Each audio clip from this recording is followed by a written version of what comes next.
Pendahuluan, media sosial telah menyebabkan keterlaluan maklumat bagi pengguna yang biasanya mempunyai kemampuan memproses maklumat yang terhad. ELM menyediakan asas teori untuk memahami proses pengaruh maklumat yang mendasari keberkesanan pujukan dua arah dan perubahan sikap. Kajian semasa meneroka pengaruh model kemungkinan penjelasan melalui laluan pusat dan laluan periferal terhadap pilihan pengguna di media sosial yang seterusnya mempengaruhi penggunaan media sosial untuk mendapatkan maklumat.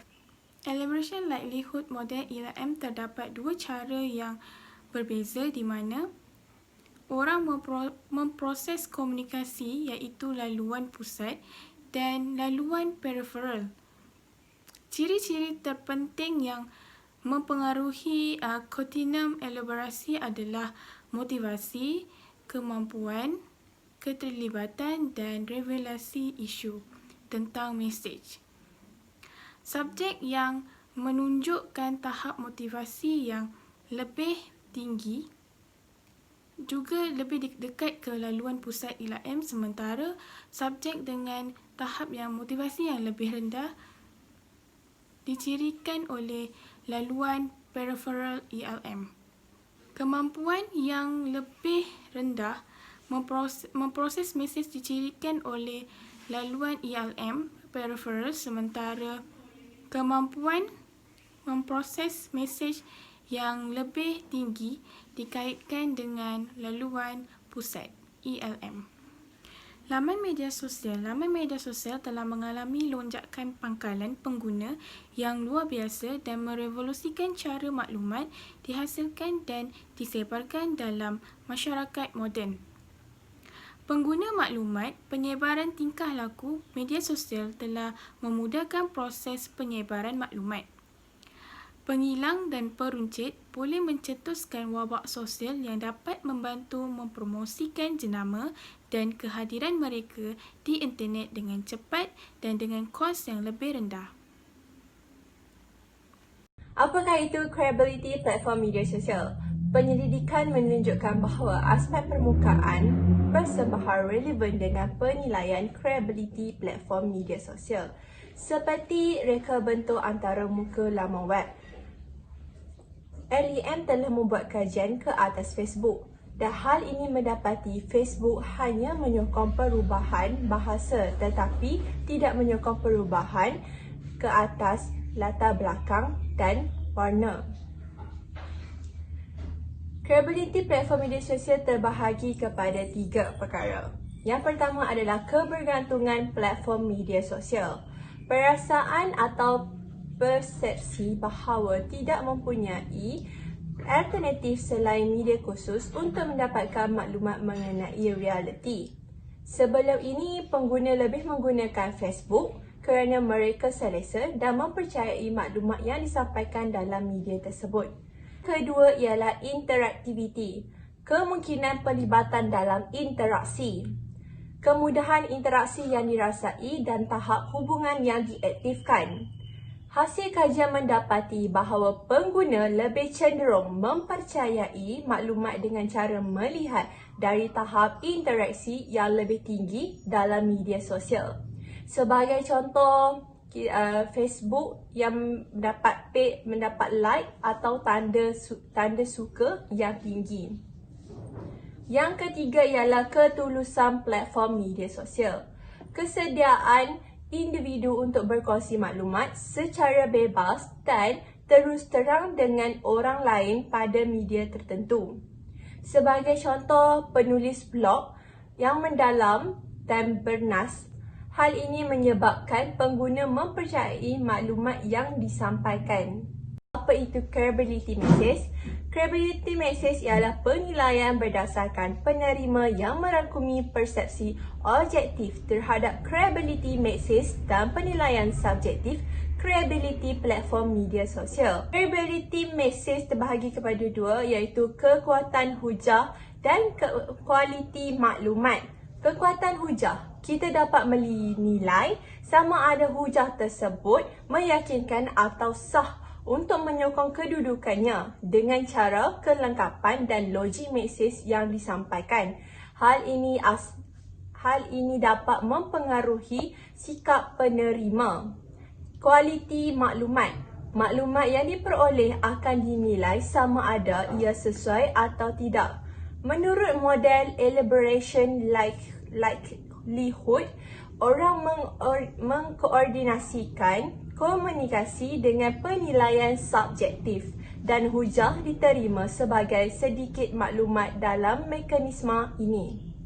Menurut pandangan akademik mengenai kualiti maklumat, terdapat 4 dimensi kualiti maklumat. Yang pertama, kualiti maklumat intrusif. Yang kedua, kualiti maklumat mengikut konteks.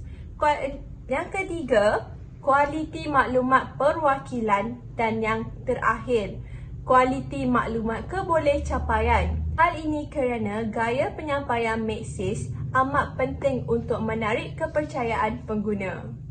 Seterusnya, saya akan membentangkan tentang pujukan boleh mengubah tingkah laku pengguna internet. Pujukan adalah percubaan aktif yang mengubah tindakan dan kepercayaan penerima melalui ungkapan yang wajar dan masuk akal.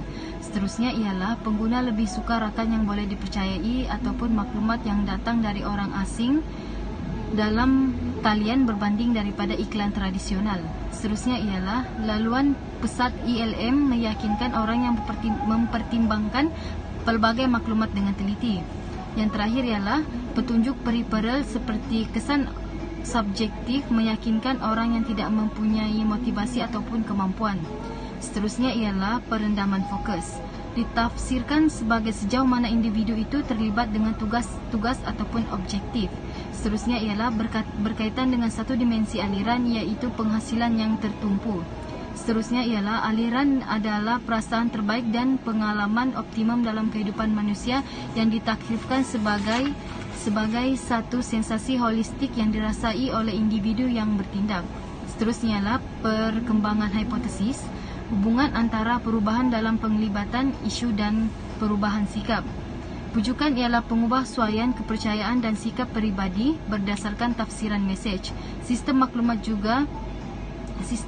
sosial juga seperti laman web mempunyai potensi untuk mengubah ataupun mengukuhkan sikap seseorang. Seterusnya ialah hubungan antara kualiti hujah dan perubahan dalam penglibatan isu. Dalam konteks laman web, kualiti maklumat penting bagi pengguna dan mempunyai kesan terhadap sikap, penglibatan dan juga tingkah laku pengguna internet tersebut. Seterusnya ialah keterhubungan, iaitu laluan peripheral ILM, iaitu perubahan dalam penglibatan isu. Dengan perubahan media sosial yang pesat, pengguna berharap dapat meningkatkan perhubungan melalui laman web ataupun laman digital yang lain. Sekian dan terima kasih. Seterusnya, hubungan elemen mereka bentuk. Dalam ILM, petunjuk peripheral akan sangat mempengaruhi perubahan sikap apabila kemungkinan perubahan sikap ketika kemungkinan penjelasannya rendah dan pengguna mempunyai tahap penglibatan yang lebih rendah. Jika pengguna menemui elemen reka bentuk berguna seperti navigasi, menarik seperti tarikan gambar dan memancarkan kehangatan seperti kehadiran sosial, hal ini dapat membentuk perubahan sikap. Sebagai contoh, iklan politik yang memberi gambaran kepada penyokong calon yang datang dari pelbagai aspek seperti jantina, bangsa, agama dan usia agar kumpulan penyokong tertarik untuk mengundi mereka. Seterusnya, reka bentuk navigasi. Reka bentuk navigasi merujuk kepada skema navigasi yang digunakan untuk membantu pengguna ketika mengakses bahagian yang berbeza dari laman web. Ia terdiri daripada teks yang mendata atau menegak dan bilangan menu utama atau submenu. Kehadiran sosial. Kehadiran sosial didefinisikan sebagai sejauh mana media mengakseskan pengguna lain secara psikologi.